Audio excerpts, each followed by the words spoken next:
Good morning all of you. स्वागत है आप सभी का सिरेमिक एकेडमी के यूट्यूब प्लेटफॉर्म पे।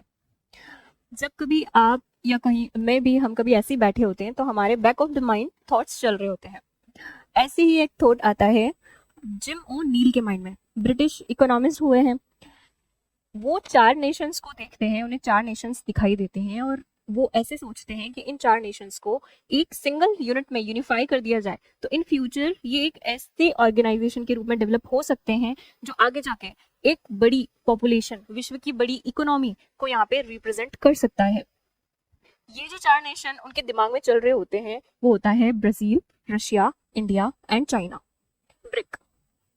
इसी ब्रिक ऑर्गेनाइजेशन के बारे में आज इस एडिटोरियल में हम डिस्कस करेंगे कि कैसे ये ब्रिक जो है वो अस्तित्व में आया, ब्रिक से ब्रिक्स कैसे बना, कैसे इसमें फिर आगे जाके साउथ अफ्रीका, अदर नेशंस जुड़ते हैं और उसका एक्सपेंशन होता है, और जब से ये बना और अभी तक कैसे इसकी हर साल समिट होती है। ब्रिक समिट एक्चुअली क्या होती है, क्या होता है समिट में, और अभी जो चर्चा में है 17th ब्रिक समिट जो कि रियो ब्राजील में हुई है, उसके क्या आउटकम्स आए हैं, वो सब इस एडिटोरियल में डिस्कस किए जाएंगे।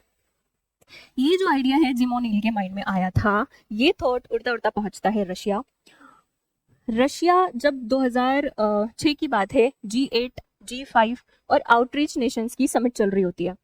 रशिया जो है बाकी नेशंस के साथ यानी कि ब्राजील, इंडिया, चाइना, इनके साथ अपने थॉट को डिस्कस करता है। जिम ओ'नील के माइंड में जब ये आइडिया आया था तो ये इकोनॉमिक एस्पेक्ट से आया था, लेकिन जब रशिया बाकी नेशंस के साथ इसको डिस्कस करता है तो इसमें जियोपॉलिटिकल एंगल भी जोड़ देता है। कैसे कि उसका कहना है कि अपन एक ऐसा ऑर्गेनाइजेशन बनाने जा रहे हैं या ऐसा ऑर्गेनाइजेशन हमें बनाना चाहिए जो विश्व की जो ये ग्लोबल इंस्टीट्यूशन है, बड़े बड़े United nation, WTO, world bank, IMF, इनका एक अल्टरनेट बन के आ सके। मतलब क्यों आता होगा उनके माइंड में ये विचार उस समय, उन्हें लगता था कि इन बड़े इंस्टीट्यूशंस में तो डेवलप्ड नेशंस का प्रभुत्व है या फिर कुछ यूरोपियन नेशंस हैं और अमेरिका है, इनका ही प्रभुत्व है। डेवलपिंग नेशंस या फिर अदर नेशंस के हितों की तो यहाँ पे अनदेखी की जाती है, उनके इंटरेस्ट को तो यहाँ पे सुना ही नहीं जाता। तो ये जियोपॉलिटिकल एंगल दे के जिम ओ'नील के आइडिया को वो बाकी नेशंस के साथ डिस्कस करते हैं। डिस्कशन चलता है इनफॉर्मली 2006 के बाद 2007, 8, 9, 2009 में जाके ये डिस्कशन फॉर्मल रूप लेता है और ब्रिक्स जो है यहाँ पे बनता है। येक्टेरिनबर्ग समिट में, रशिया में येक्टेरिनबर्ग समिट आयोजित की जाती है, रशिया ही इसको होस्ट करता है। ये जो है ब्रिक की पहली ऑफिशियल समिट थी। अपनी तरफ से मनमोहन जी ने पार्टिसिपेट किया था, रशिया के प्रेसिडेंट उस समय मेदवेदेव जी थे, उन्होंने इसको होस्ट किया था 2009 में येक्टेरिनबर्ग समिट, रशिया।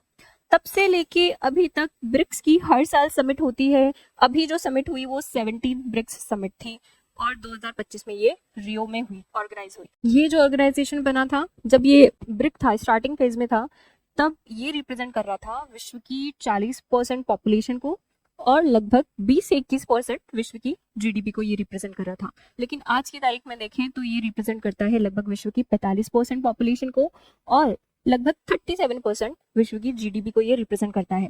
और तो और फूड सिक्योरिटी या फूड प्रोडक्शन की बात करें तो विश्व की 54% फूड प्रोडक्शन को रिप्रेजेंट कर रहा है आज की तारीख में। तो ब्रिक एक स्ट्रॉन्ग नेशन के रूप, स्ट्रॉन्ग ऑर्गेनाइजेशन के रूप में उभर के आ चुका है।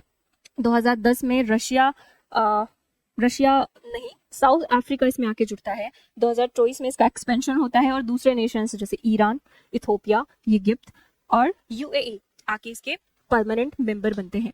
2025 इस साल इंडोनेशिया भी इसका पार्टनर बनता है।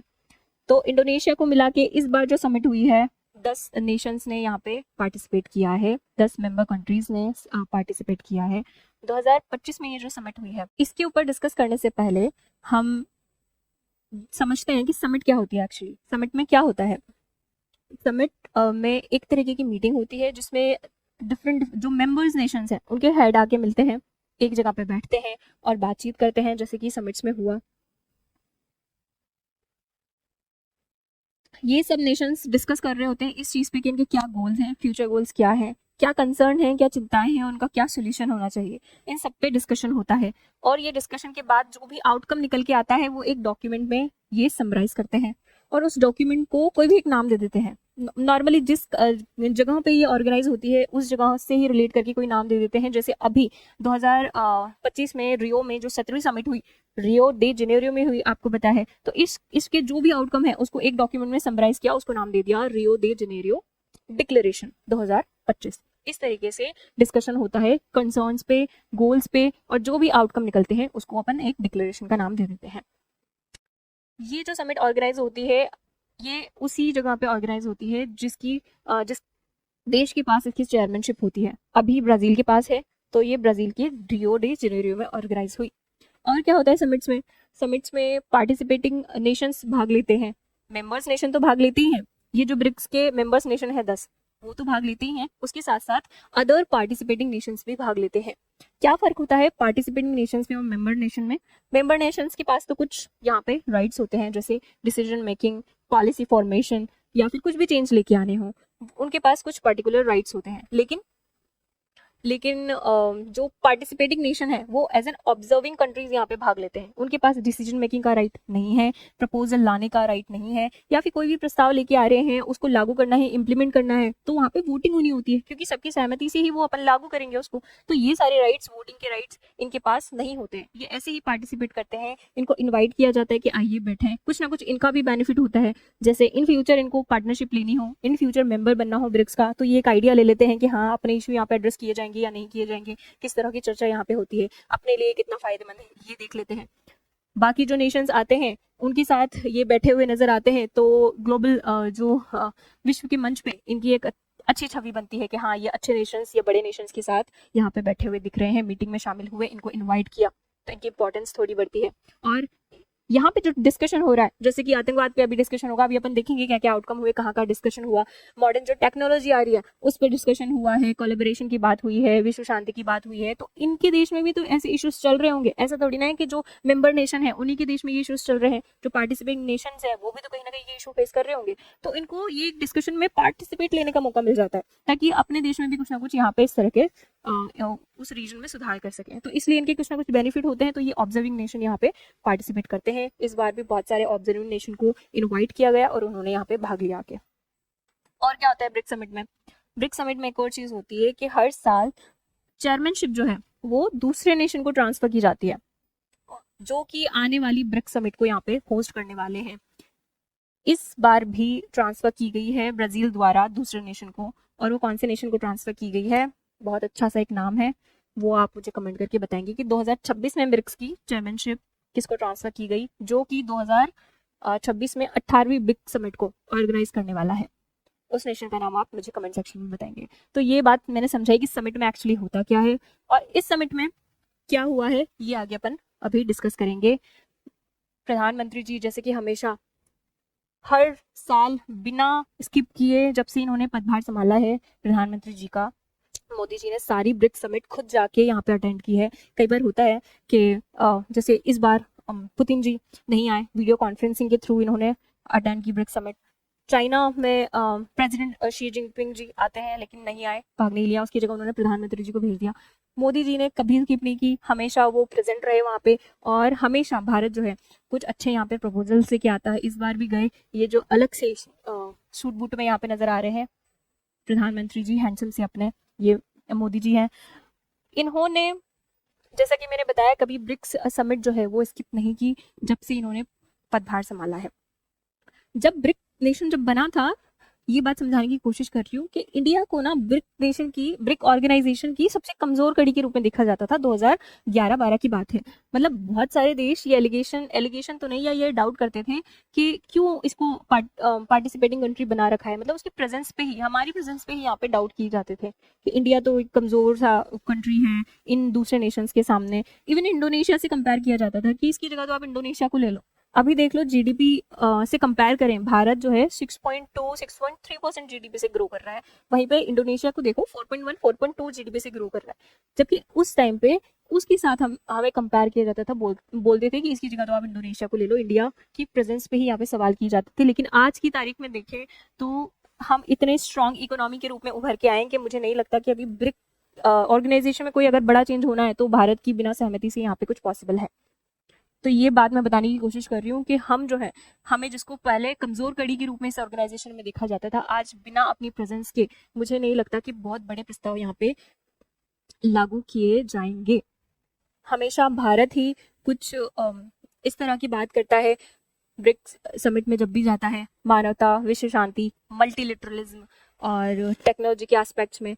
यहाँ पे भी इस बार कुछ ऐसे ऐसे प्रस्ताव रखे जाएंगे प्रधानमंत्री मोदी जी द्वारा, इंडिया द्वारा, एक एक करके सबको डिस्कस करेंगे।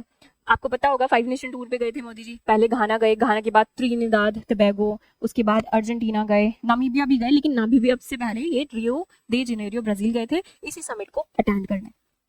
अब चलते हैं अपन ब्रिक्स समिट में जो जो बातें हुई, जो जो यहाँ पे डिस्कशन हुआ, उसको यहाँ पे डिस्कस करते हैं। ब्रिक्स समिट, 7वीं ब्रिक्स समिट, ये सारा नोट्स बना के दिए, आई होप विजिबल होंगे। फोंट साइज आपको, थीम थी इस बार की strengthening global south cooperation for more inclusive and sustainable governance, ये इसकी थीम थी। यहाँ पे इंडोनेशिया जो है वो परमानेंट मेंबर के रूप में ऑफिशियली ज्वाइन कर चुका है। सबसे पहली बात जो हमारे माइंड में आई ब्रिक्स समिट में, सबसे पहली बात हमने करी आतंकवाद के ऊपर।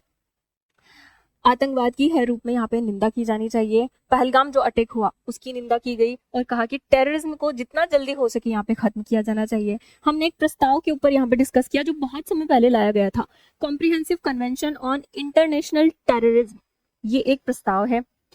क्या प्रस्ताव है? यूनाइटेड नेशन में आया था 1996 में, ये प्रस्ताव आया था, 1996 की बात है। क्या कह रहा था ये प्रस्ताव कि सबसे पहले तो आप टेररिज्म क्या है इसकी एक वैश्विक परिभाषा यहाँ पे डिफाइन करो कि वो सब देशों में मान्य हो। अभी सब देश परिभाषा जो है टेररिज्म की वो अपनी तरफ से अलग अलग मानते हैं, सहमति नहीं बनती है, तो तभी ये प्रस्ताव लाया गया था 1996 में कि विश्व टेररिज्म की एक वैश्विक डेफिनेशन, ग्लोबल डेफिनेशन यहाँ पे डिसाइड हो।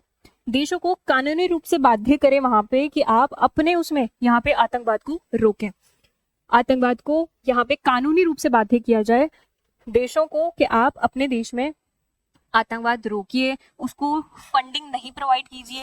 टेरर फंडिंग लोग करते हैं, देश करते हैं, और टेररिस्ट को ट्रेनिंग नहीं दिलाई जाए। आपकी जो भूमि है, आपकी देश की जो भूमि है, उस पे सेफ हेवन नहीं प्रोवाइड किया जाए। यहाँ पे सुरक्षित पनाहगाह, सेफ हेवन टेररिस्ट को नहीं प्रोवाइड किया जाए, रिक्रूटमेंट नहीं किया जाए।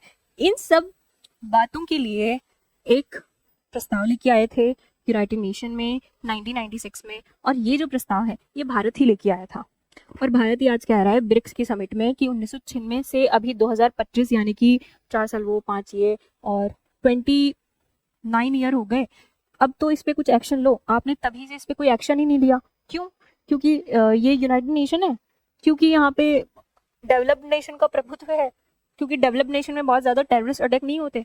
यूएसए में हुआ था 9/11 का, जब जाके थोड़ी सुध ली थी यूनाइटेड यूएसए ने, लेकिन उसके बाद से टेररिस्ट अटैक ज्यादा होते नहीं है उधर। तो इसका क्या मतलब है? हमारे इधर तो होते हैं, ये प्रॉब्लम एग्जिस्ट करती है, तो हमारे इश्यूज को आप एड्रेस नहीं करोगे, अपने ही हितों को, अपने ही इंटरेस्ट को यहाँ पे उसी के ऊपर बात होगी। तो इसीलिए यहाँ पे डिस्कशन चल रहा है कि कम से कम ब्रिक्स जो ऑर्गेनाइजेशन है उसमें तो ये बात उठाई जाए कि टेररिज्म की जो प्रॉब्लम है उसको जल्दी से जल्दी सॉल्व होना चाहिए। एक डेफिनेशन यहाँ पे डिसाइड होनी चाहिए जो सब देशों में मान्य हो। उन देशों को बाध्य करें कानूनी रूप से यहाँ पे कि वो आतंकवाद को रोकें, फंडिंग नहीं प्रोवाइड करें, ट्रेनिंग नहीं दें और रिक्रूट नहीं करें उनको टेररिज्म जैसी एक्टिविटीज में।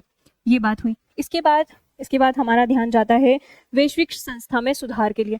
वैश्विक संस्था में यहाँ पे सुधार होना चाहिए, वैश्विक शासन में यहाँ पे सुधार होना चाहिए।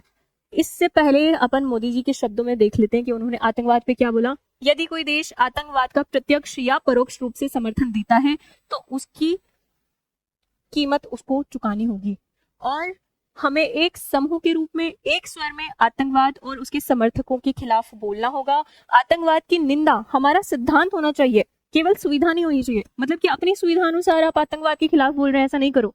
मतलब क्या हुआ इस चीज का कि आपके देश में आतंकवादी हमला नहीं हो रहा है लेकिन किसी और देश में हो रहा है, तो इसका ये मतलब नहीं है कि आप चुप बैठे रहे और जब आपके देश में हो तब आप इसके लिए आवाज उठाएं। ऐसा नहीं करना है, अपनी सुविधा अनुसार नहीं चलना है। यहाँ पे आतंकवाद के खिलाफ आवाज उठाने से पहले हमें ये नहीं सोचना चाहिए कि हमला कौन से देश में हुआ है, किसने किया है, कौन से लोग मारे गए हैं, किसने किया है।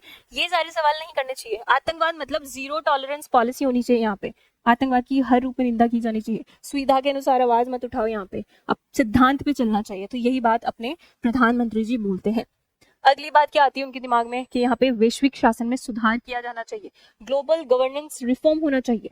वैश्विक शासन की जब भी बात आती है तो बात की जाती है यहाँ पे जो बड़े बड़े ग्लोबल इंस्टीट्यूट है, यूनाइटेड नेशन है, world trade, world bank, IMF, इनमें सुधार की बात की जा रही है। स्ट्रक्चरल रिफॉर्म, यहाँ पे डिसीजन मेकिंग में डेवलपिंग नेशन को रिप्रेजेंटेशन दिया जाए, यहाँ पे पॉलिसी फॉर्मेशन में रिप्रेजेंटेशन दिया जाए, हमारे हितों की अनदेखी नहीं की जाए, हमें प्रॉपर रिप्रेजेंटेशन यहाँ पे दिया जाए, तब जाके हमारे हित, हमारी आवाज हम उठा पाएंगे और हमें सोल्यूशन प्रोवाइड किया जाएगा। तो यही बात कहते हैं कि यहाँ पे majority of the world population जो है उसको ग्लोबल इंस्टीट्यूट में उचित प्रतिनिधित्व नहीं मिलता है। माना ये जो पॉपुलेशन है, ये जो ऑर्गेनाइजेशन है, world bank, IMF, United nation, ये बने थे 20वीं सदी में, बने थे 20वीं सदी में, 1945 में बने थे, 44 में बने थे, आगे चल के तो तब ये बने थे। हमने माना कि टॉपर कोई और था उस समय, आपने उसको ज्यादा राइट दे दिए, वोटिंग राइट दे दिए, डिसीजन मेकिंग पावर दे दी। उस समय टॉपर US थे, यूरोपियन नेशंस थे, लेकिन अभी हम भी टॉपर्स की लाइन में आ गए। हम मेहनत करके इतना आगे बढ़ चुके हैं, हमारी इतनी बड़ी इकोनॉमी हो चुकी है कि हमें भी यहाँ पे प्रॉपर रिप्रेजेंटेशन मिलना चाहिए। तो यही बात हो रही है कि हमें रिप्रेजेंटेशन दिया जाए, डिसीजन मेकिंग में डेवलपिंग नेशंस का भी रोल हो कुछ ना कुछ वहाँ पे। पुराने इंस्टीट्यूशंस 20वीं सदी में बने, आज की आर्थिक वास्तविकताओं के अनुसार उसमें बदलाव किया जाना बहुत जरूरी हो चुका है। आप अभी एट प्रेजेंट प्रॉब्लम्स कुछ और है, पॉपुलेशन बदल गई है, GDP ग्रो कर रही है दूसरे नेशंस की, आप अभी भी पुराने नियमों के अनुसार नहीं चल सकते, उनमें रूल रेगुलेशन बदले जाएं, वोटिंग शेयर्स हैं वो बदला जाए, और जो स्ट्रक्चरल रिफॉर्म्स हैं वो लेके आया जाए। थोड़ी सी ट्रांसपेरेंसी हो, क्या डिसीजन ले रहे हैं, किसके फेवर में ले रहे हैं, क्यों ले रहे हैं, ये सब कुछ ट्रांसपेरेंट होना चाहिए वहाँ पे। यही बात हो रही है। और क्या बात समझा रहे हैं कि जो प्रेजेंटेशन है ना, रिप्रेजेंटेशन, प्रतिनिधित्व, ये सिर्फ प्रेजेंटेशन की बात नहीं है, ये सीधे सीधे दो चीजों से जुड़ा है, क्रेडिबिलिटी और इफेक्टिवनेस, यानी कि विश्वसनीयता और प्रभावशीलता। कैसे? जब कोई ऑर्गेनाइजेशन में इस तरह से डिसीजन मेकिंग होती है कि वहां पे कुछ एक नेशंस का ही प्रभुत्व है, वही अपने अनुसार डिसीजन ले रहे हैं, वो टॉपर्स ही आपस में बात कर रहे हैं, डिसाइड कर रहे हैं कि हाँ ये प्रॉब्लम है और ये सोल्यूशन होना चाहिए, बाकियों पे डिसीजन थोपे जा रहे हैं, तो क्या दूसरे नेशंस डिसीजन मानेंगे? नहीं मानेंगे, वो तो आलोचना करेंगे। और जब किसी ऑर्गेनाइजेशन के डिसीजन नहीं माने जाते सारे मेंबर्स नेशन के द्वारा, तो उसकी क्रेडिबिलिटी तो कम होती है ना। यहाँ पे आपने जो डिसीजन लिए हैं नहीं मान रहे हैं क्योंकि आपने उनके हितों की तो अनदेखी की है। वो टॉपर्स थे, उन्होंने अपने अनुसार डिसाइड कर लिया और हम पे तो बस थोप दिए डिसीजन। तो उन डिसीजंस को नहीं मानेंगे तो उनकी कोई इफेक्टिवनेस होती क्या? वो इतने प्रभावशाली रूप से लागू होंगे आपके डिसीजन? नहीं होंगे। तो ये रिप्रेजेंटेशन जो है ना, वो सीधे सीधे विश्वसनीयता और प्रभावशीलता से सीधा सीधा जुड़ा है। रिप्रेजेंटेशन दोगे तो आपकी ही नेशंस की विश्वसनीयता, क्रेडिबिलिटी और इफेक्टिवनेस इंप्रूव होगी। यहाँ पे यही बात की जा रही है। बहुत ही सिंपल सी बात में अब मैंने आपको इसको समझा दिया।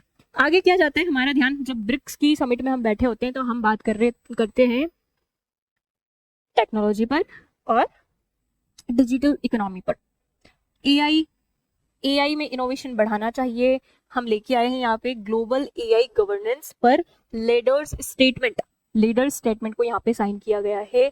इसमें ये बात की गई है कि आर्टिफिशियल इंटेलिजेंस को बढ़ावा दिया जाए, इनोवेशन को बढ़ावा दिया जाए, लेकिन साथ के साथ में इसके जो कंसर्न है, जो भी चिंताएं हैं, जो आप एआई इनोवेशन इंप्लीमेंट करेंगे, यहाँ पे एआई मिशंस इंप्लीमेंट करेंगे, लागू करेंगे, उसको बढ़ावा देंगे, तो कुछ ना कुछ चिंताएं आएंगी रास्ते में। उन चिंताओं को भी साथ में, उनका सोल्यूशन भी साथ में करते रहना चाहिए। जैसे कि पहले वाले एडिटोरियल में मैंने आपको समझाया था कि रोजगार से संबंधित चिंता है, लोगों की रोजगार जा रही है, जो मैनुअल जो जॉब्स है वो चली जा रही है एआई की वजह से।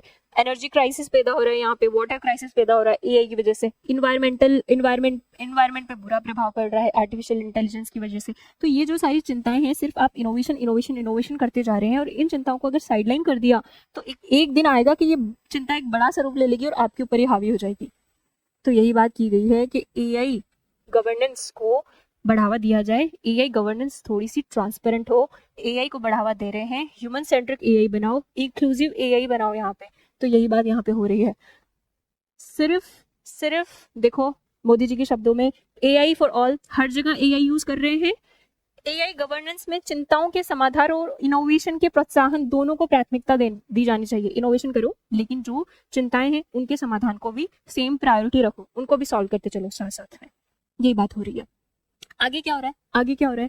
एआई में इनोवेशन हो गया, उसके बाद ये स्पेस सेक्टर में आते हैं कि स्पेस में भी कोलैबोरेशन किया जाना चाहिए, स्पेस सेक्टर में नेशंस आए साथ में और यहाँ पे स्पेस अन्वेषण, स्पेस एक्सप्लोरेशन को साथ में मिलकर किया जाए।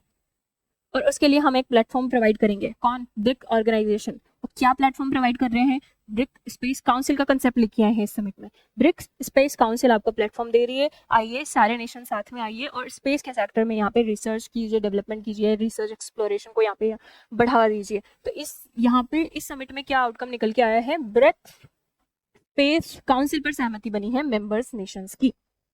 आगे अगली बात क्या करते हैं, जब इतने सारे चीजों में आप कोलैबोरेशन कर रहे हैं तो क्यों ना फाइनेंस सेक्टर में भी कोलैबोरेशन किया जाए, फाइनेंशियल कॉर्पोरेशन को यहाँ पे बढ़ावा दिया जाए।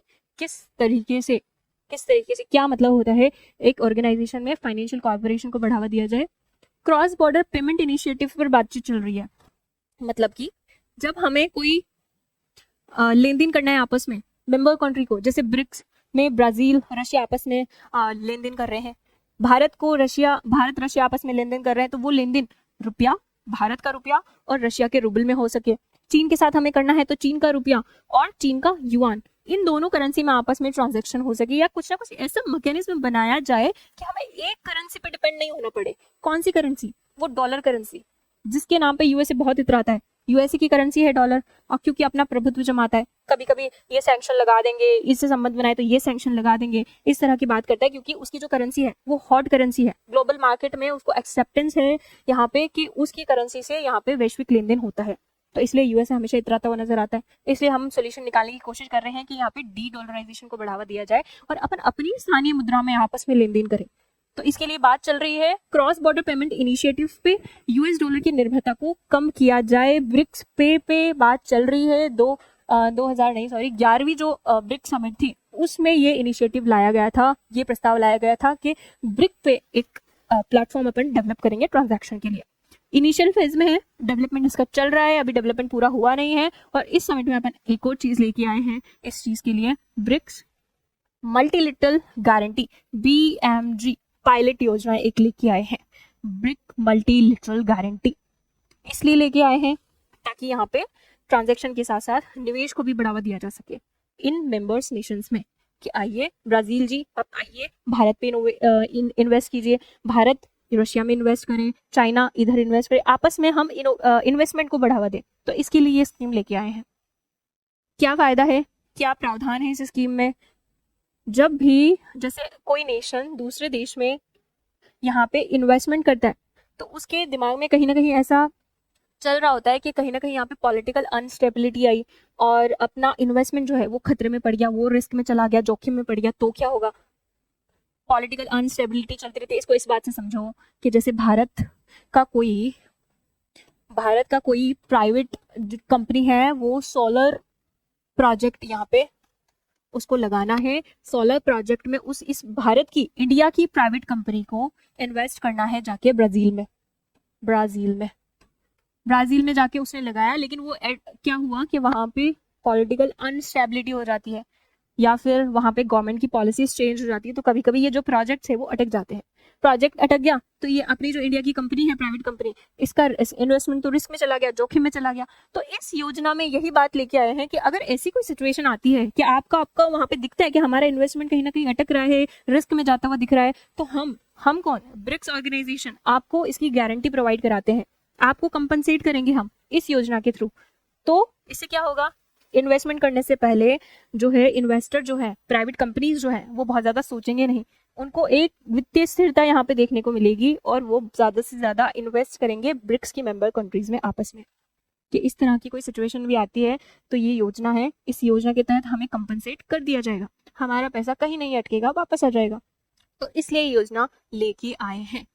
क्या फायदा होगा इस योजना से, ये आप खुद सोच सकते हैं। ब्रिक्स की आपस में, ब्रिक्स नेशन में जो है वो इन्वेस्टमेंट को बढ़ावा मिलेगा, इन्वेस्टमेंट ज्यादा से ज्यादा होंगे, जितना ज्यादा इन्वेस्टमेंट होगा उतने ज्यादा जॉब क्रिएशन होंगे, फिर से डिमांड बढ़ेगी, लोगों के पास में पैसा आएगा और बढ़िया से एक इकोनॉमिक साइकिल यहाँ पे चलेगा। और ये जो नेशन है, मेंबर नेशन है, इसमें इनकी जो GDP है वो और ज्यादा ग्रो करेगी। आगे आगे क्या बात हुई, जैसा कि हर समिट्स में होता है, हर ऑर्गेनाइजेशन में होता है, इसमें भी सस्टेनेबल डेवलपमेंट पे बात की गई है, क्लाइमेट फाइनेंस पर लेडोस फ्रेमवर्क डिक्लेरेशन को अपनाया गया है, हेल्थ पर भी कुछ बात हुई थी। ये हर जगह बात होती है और यहाँ पे भी इस तरह का डिक्लेरेशन लेके आए हैं कुछ कि सस्टेनेबल डेवलपमेंट को बढ़ावा देना है। क्लाइमेट जो जोखिम है, क्लाइमेट रिस्क है, क्लाइमेट मिटिगेशन के लिए आपस में एक दूसरे की सहायता करनी है। एक यहाँ पे फाइनेंस के थ्रू, वित्तीय सहायता के थ्रू यहाँ पे सस्टेनेबल डेवलपमेंट को बढ़ावा दिया जाएगा। अगली बात क्या की हमने, अगली बात की विश्व शांति की बात की कि यहाँ पे विश्व शांति बहुत जरूरी है। जो आप ये स्ट्राइक हो रही है, इजराइल ईरान आपस में मिलिट्री स्ट्राइक कर रहे हैं, और इजराइल जो है गाजा स्ट्रिप पे कितनी स्ट्राइक कर चुका है, बहुत सारे जो वहाँ पे ह्यूमैनिटेरियन एड प्रोवाइड किए जाते हैं उन साइट्स पे जाके वो मिसाइल फेंक रहा है और लोगों की जान जा रही है, हजारों लोग मारे जा चुके हैं फिलिस्तीन में इसकी वजह से। तो ये हाईलाइट किया है कि बस इस चीज को रोको, अब समाधान की जरूरत है, टू स्टेट नेशन से इसको समाधान करने की जरूरत है। युद्ध जो है वो किसी का इससे भला होता नहीं है, टू स्टेट नेशन लेके आओ, यहाँ पे जल्दी से जल्दी सोल्यूशन प्रोवाइड करो, शांति की स्थिति यहाँ पे बनानी बहुत जरूरी हो गई है।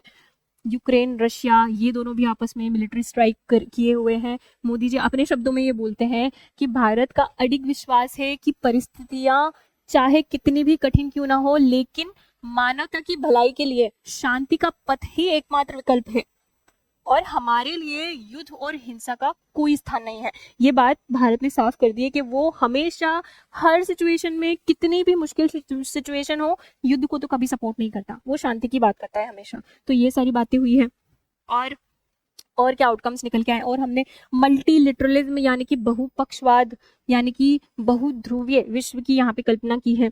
ये बारे में अब ये चिंता अपन ने सबके सामने रखी है कि सिर्फ डेवलप्ड नेशन का ही प्रभुत्व नहीं होना चाहिए, या तो आप यूएसए के साथ हैं, रशिया के साथ हैं, ऐसा नहीं हो, अपने अपने हिसाब से चले। यहाँ पे मल्टीलिटरलिज्म को बढ़ावा दिया जाए विश्व में। ग्लोबल पीस जो अपन ने देख लिया उसकी बात की गई है। इंक्लूसिव ग्लोबल ऑर्डर यानी कि नियम आधारित समावेशी नियम लिख दिया मैंने, दिस इज नियम आधारित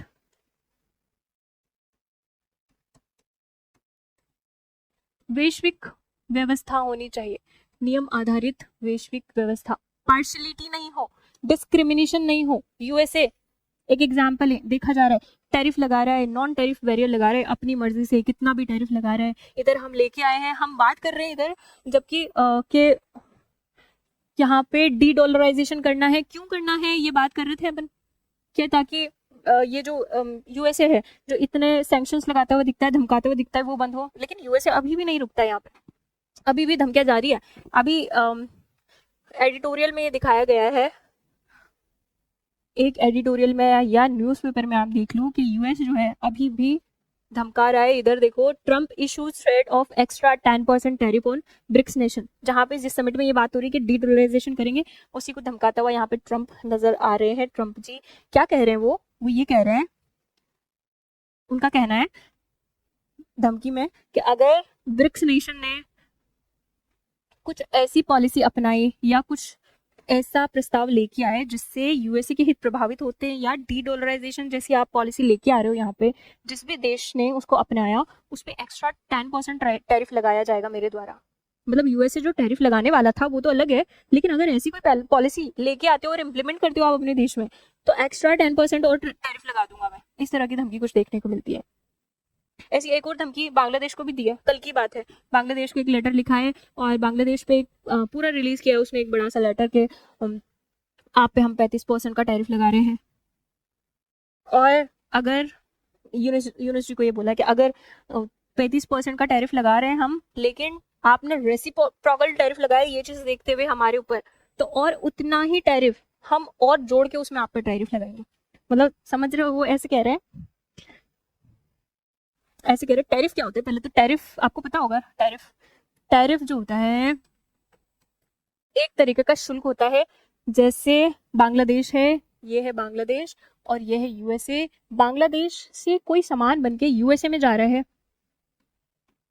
और यहाँ पे बना वो 100 रुपए का बना और यूएसए में जा रहा है। यूएसए ने अपने यहाँ पे इसको एंट्री दी, कुछ ना कुछ टैरिफ लगा के आके आपका सामान हमारे यहाँ पे तभी खरीदा जाएगा जब मैं आप पे यहाँ पे 35% का टैरिफ लगा रहा हूँ। मतलब कि जो 100 रुपए का इधर बन रहा है वो यहाँ पे आके बिकेगा 135 रुपए का। तो ये तो होता है टैरिफ।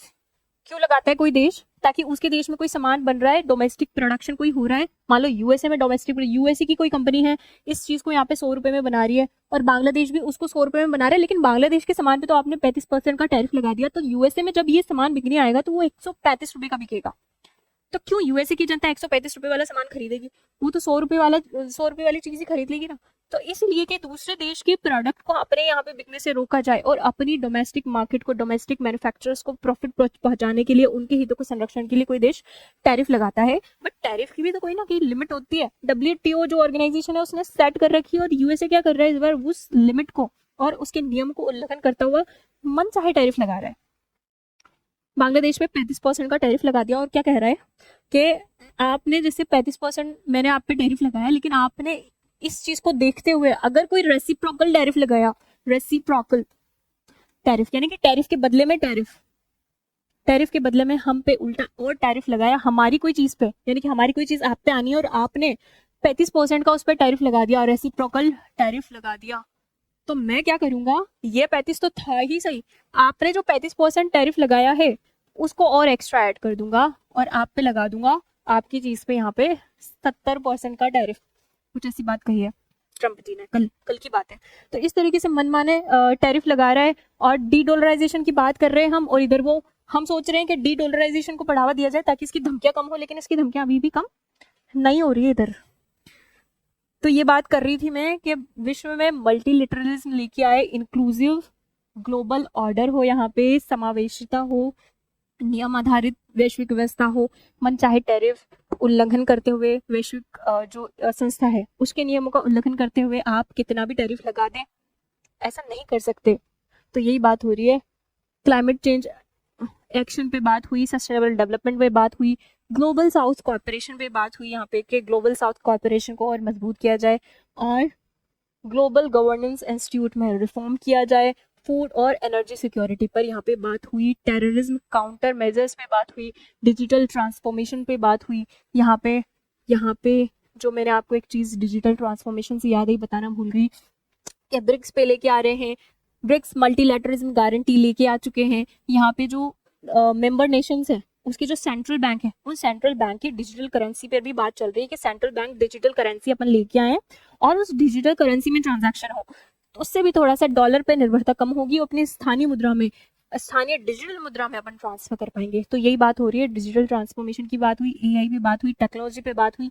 ब्रिक्स क्या है ये मैं आपको समझा चुकी हूँ, यहाँ पे क्या इसके मेंबर्स नेशंस हैं वो भी मैं आपको बता चुकी हूँ, क्या महत्व है। आज की तारीख में आबादी का 45% और 35% ये योगदान रखता है। तो बहुत जरूरी है मल्टीलेटरलिज्म के लिए, ऐसी जगह पे जब यूएसए अपनी मनमानी करता है, अपने हिसाब से वो तय करता है कि क्या क्या नियम है, क्या तो अपने हिसाब से उसने तय कर रखा है कि क्या मानवाधिकार क्या होते हैं। इसका एग्जाम्पल आप देख सकते हो कि कभी भी मन चाहे तरीके से वो मानवाधिकार क्या होते हैं, मानवाधिकार के नाम पे दो देशों में युद्ध चल रहा होता है तो बीच में कूद पड़ता है कि मानवाधिकार का हनन हो रहा है। यहाँ पे जैसे इराक युद्ध में आप एग्जाम्पल देख सकते हो, लेकिन उसको अभी इधर मानवाधिकार नहीं दिख रहे। जब भारत यहाँ पे विश्व शांति की बात कर रहा है और गाजा स्ट्रिप पर युद्ध को रोकने की बात कर रहा है, तब उसको इधर मानवाधिकार नहीं दिख रहे। क्यों? क्योंकि उसका क्लोज अलाइ इजराइल जो है, इजराइल स्ट्राइक कर रहा है, उसके हितों की बात हो रही है, तब उसको इधर फिलिस्तीन में इतने जो लोग हैं वो मारे जा रहे हैं वो उसको दिखाई नहीं देते। तो अपने हिसाब से उसने ह्यूमन राइट, मानवाधिकारों की डेफिनेशन तय कर रखी है।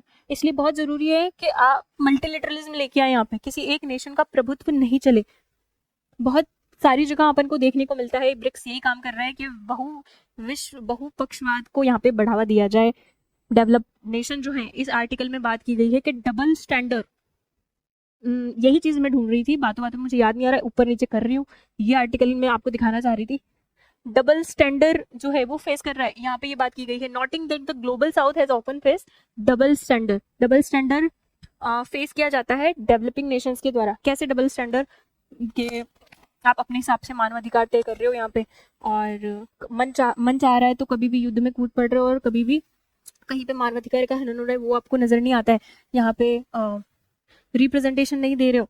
सिंबॉलिक रिप्रेजेंटेशन है बस, डिसीजन मेकिंग में हमारा कोई रोल नहीं है। वैश्विक संस्था में हमारा भी जीडीपी का कुछ ना कुछ कंट्रीब्यूशन है। जीडीपी अब ग्रो कर रही है और हमारी पॉपुलेशन ग्रो कर रही है, इतनी बड़ी पॉपुलेशन और जीडीपी को हम रिप्रेजेंट कर रहे हैं। उस यूनाइटेड नेशन की बात हो रही है एक्चुअली में, यूनाइटेड नेशन सिक्योरिटी काउंसिल, इसमें स्ट्रक्चरल रिफॉर्म की जरूरत है। यहाँ पे हमें डबल स्टैंडर्ड फेस करने को मिलता है, हमारे हितों की अनदेखी की जाती है। कोरोना काल में देख लो आप, कोविड-19 में ये जो डेवलप्ड नेशंस हैं वो बहुत ज्यादा वैक्सीन बना के बैठ गए थे, इतनी वैक्सीन कि अपने देश के लोगों को ये एक नहीं, दो नहीं, 2 3 4 5 डोजेस दे दे, बना के बैठ गए। हमारे पास थी नहीं इनिशियल फेज में वैक्सीन कैसे बनानी है, कोई टेक्नोलॉजी नहीं थी, कोई मैकेनिज्म नहीं था। अफ्रीकन नेशंस को देख लो, उनके पास तो नहीं आया अभी तक, मतलब कि वो भारत ने तो फिर भी बना ली थी अपनी इंडिजीनियस वैक्सीनेशन, दूसरे देशों के साथ, रशिया के साथ मिलकर, वहां से भी अपन को वैक्सीन सप्लाई हो रही थी। लेकिन जो ये डेवलप नेशन है यूएसए और ये तो देने को तैयार ही नहीं थी इनिशियल फेज में, और तो और पेटेंट करा के बैठ गए थे उस चीज को कि हमने पेटेंट करा लिया ताकि दूसरे देश नहीं बना पाए इसको। तो ये इस तरह की कुछ चीजें देखने को मिल रही है। टेररिज्म पे आप बात नहीं कर रहे हो, क्यों बात नहीं कर रहे हो? क्योंकि यूरोपियन नेशंस में, अमेरिका, इस जगह पे टेररिज्म की बहुत बड़ी प्रॉब्लम नहीं है, तो इसका क्या मतलब है? आपकी वैश्विक संस्था में आप टेररिज्म पे बात नहीं करोगे? मध्य एशिया, मिडिल ईस्ट एशिया, यहाँ तो प्रॉब्लम है। साउथ एशिया, ये तो यहाँ पे तो टेररिज्म का बहुत बड़ा प्रॉब्लम है, यहाँ तो आपको बात की जानी चाहिए। क्लाइमेट फाइनेंस की बात आती है, क्लाइमेट फाइनेंस में भी डबल स्टैंडर्ड देखने को मिलता है। यहाँ पे कोई भी प्रस्ताव लेके आते हैं, फटाफट से बोल देते हैं कि आप पे ये लिमिटेशंस लगाई जा रही है, डेवलपिंग नेशन इतना कार्बन इमिशन करते हैं, कम करना पड़ेगा, इतनी लिमिटेशन हम पे सेट कर दी जाती है जब लिमिट की बात आती है। लेकिन ये इनको ये नहीं दिखता कि इन्होंने पास्ट में कितना पॉल्यूशन किया है। यहाँ पे जब इंडिया में चरखा काट के हम कपड़ा बनाते थे, जब हमारे बैलगाड़ी से हम या इधर उधर जाते थे बैठ के, ट्रेन व्रेन नहीं आई थी, उस समय ही वहां पे औद्योगिक क्रांति आ चुकी थी, इंडस्ट्रियल रिवोल्यूशन आ चुका था और बड़ी बड़ी मशीनों से आप प्रोडक्शन कर रहे थे। वहां धुआं करके रखा था, इतना पोल्यूशन फैला रखा था अपने मशीनों से प्रोडक्शन करके। तब आपको ये नहीं दिखता, और आपकी जिम्मेदारी जब तय करने की बात आती है कि हाँ आपने पास में पॉल्यूशन क्रिएट किया है, वहां पे आपकी जिम्मेदारी भी बनती है, तो आप यहाँ पे हमें वित्तीय सहायता दो, क्लाइमेट फाइनेंसिंग करो, हमारी टेक्नोलॉजी ट्रांसफर करो, तब आप मुंह फेर लेते हो जिम्मेदारियों से। जितना इनको, जैसे पेरिस एग्रीमेंट में और दूसरे हमारी जो कॉप हुई है, एनवायरमेंटल कॉप जो अपन समिट होती है, उसमें जो तय करते हैं इनके लिए कि इतना आपको वित्तीय सहायता देनी पड़ेगी डेवलप्ड नेशन को, डेवलपिंग नेशन के लिए इतनी सहायता देनी पड़ेगी, नहीं देता है यूएसए कभी आगे नहीं आया कि उसकी तरफ से कोई वित्तीय सहायता यहाँ पे आती हुई दिखती है। तो इस तरह का कोई डबल स्टैंडर्ड कि जब भी प्रस्ताव आ रहा है, कोई ना कोई बात आ रही है, तो हम पे फटाफट से लिमिटेशन सेट कर दोगे और आपको जिम्मेदार बनाया जाता है, तो आप अपने काम नहीं करते हो, आप अपनी जिम्मेदारी पूरी नहीं करते हो। कोविड-19 वैक्सीनेशन में देख लिया आपने, यहाँ पे क्लाइमेट फाइनेंसिंग में देख लिया आपने ये चीज यहाँ पे। तो हर जगह आपको डेवलपिंग नेशंस जो है वो डबल स्टैंडर्ड फेस कर रहा है, तो इसको यहाँ पे प्रॉब्लम को दूर की जानी चाहिए। और आगे वो बोलते हैं, अपने मोदी जी ये बात करते हैं कि ब्राजील और इंडिया को यहाँ पे इस बात को, ब्राजील और इंडिया को यूनाइटेड नेशन सिक्योरिटी काउंसिल में प्रेजेंटेशन दिया जाना चाहिए, और रशिया और चाइना भी इस बात का यहाँ पे समर्थन करते हैं, ताकि डिसीजन मेकिंग में हमको भी यहाँ पे पार्टिसिपेट करने का मौका मिले। तो ये सारी बात मैंने आपको समझाई, क्या होता है ब्रिक्स समिट, क्या आउटकम्स आए हैं, ये सारे आउटकम आए हैं। आतंकवाद पे हमने बात की, आतंकवाद की निंदा की, और वैश्विक शासन में सुधार की बात की यहाँ पे कि हमारा प्रतिनिधित्व होना चाहिए, एआई पे बात की, ब्रिक्स स्पेस काउंसिल पे सहमति बनी, स्पेस में कोलैबोरेशन हो यहाँ पे, और डिजिटल ट्रांसफॉर्म पे बात की, स्थानीय मुद्रा में एक दूसरे को ट्रांसफर कर सके, इन्वेस्टमेंट कर सके, इन्वेस्टमेंट के लिए BMG करके एक योजना लेके आए पायलट प्रोजेक्ट पे अभी। तो ये सारी आउटकम्स ब्रिक्स समिट पे यहाँ पे निकल के आए हैं। Thank you so much, thank you for watching मी। मिलते हैं अगले एडिटोरियल के साथ।